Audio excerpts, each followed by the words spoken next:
Thank you and good morning everyone. I am Nakamura from Kagoshima University, Japan. Today, I'd like to talk about secondary correction of cleft lip and nose deformities. I show a surgical strategy and the result. The goal of secondary correction of cleft lip and nose is to achieve a symmetrical and natural shaped nasal form. This is the final step in the comprehensive treatment of cleft lip palate treatment. The patients and their families expect the nose to be similar to the normal people. However, secondary correction to achieve the ideal nose form has remained challenging even with advance in the cleft lip palate treatment. Now I show the characteristics of the nose in patients with UCLP and BCLP. UCLP includes a deviated columella, flat and deviated nasal tip, asymmetric and depressed nasal area, and depressed nostril. In BCLP, they include a short columella without deviation, the flat and wide nose tip, and snap nasal area. In cleft lip patients, even though the lip is connected nicely after primary cleft lip surgery, but flat and asymmetric nasal deformity often remains. This is caused by tension due to the lack of skin, cultural deformity, and malunion of the auricular oris muscle. In addition, the underlying maxilla itself is largely asymmetrical. Therefore, the superstructure is affected from the foundation. I will now discuss how to develop a treatment plan and determine the surgical approach and procedure for secondary correction of lip and nose. We have adopted the concept of solving lip nose deformity with a factorization-like equation as shown in the slide. Y is the problem and X is each factor causing the problem. In patients with CLP, the problems are lip and nose deformities, and we extract the possible causes.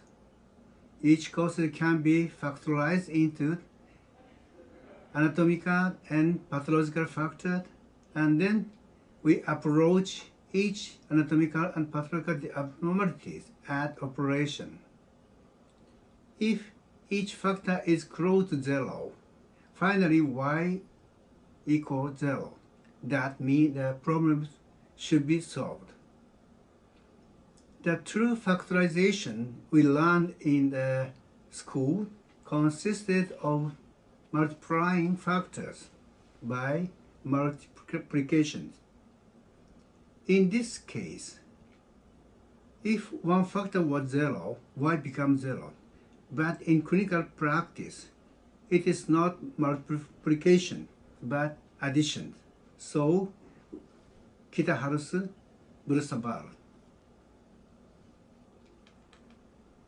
This is our surgical strategy for unilateral cleft lip and nose.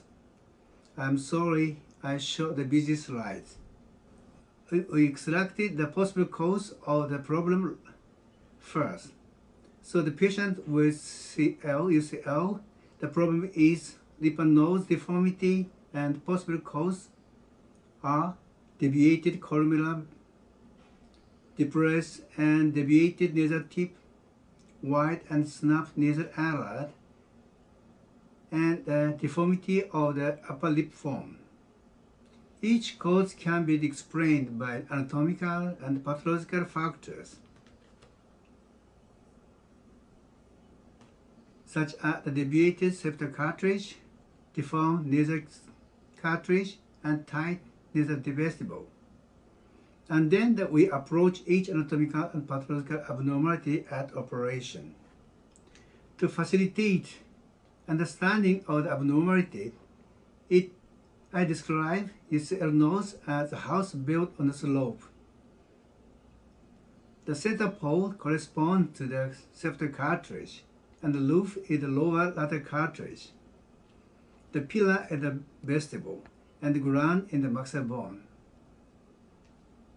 When the ground is flat, the house can stand upright. However, in the UCL nose, the house stands on the slope. With such a house, the pole and roof incline toward the downward side.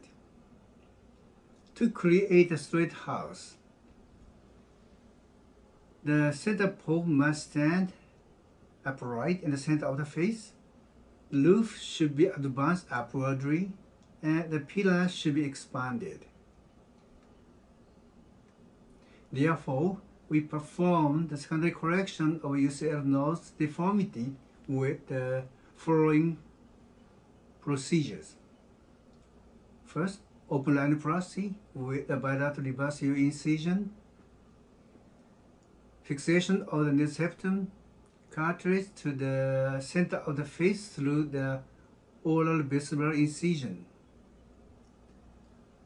Third, repositioning and fixation of the lower lateral cartilage with or without an extended cartilage graft. And four, expansion of the nasal vestibule with a free mucosal graft. Here, I show the procedure for secondary correction of the UCL nose. Nasal correction was performed by open rhinoplasty through a bilateral reversible incision connected at the columnar base.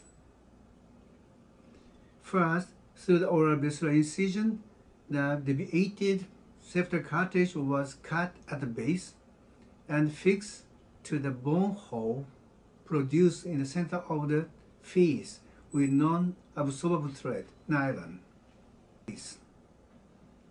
Operative deformity or is sufficient to cover the base.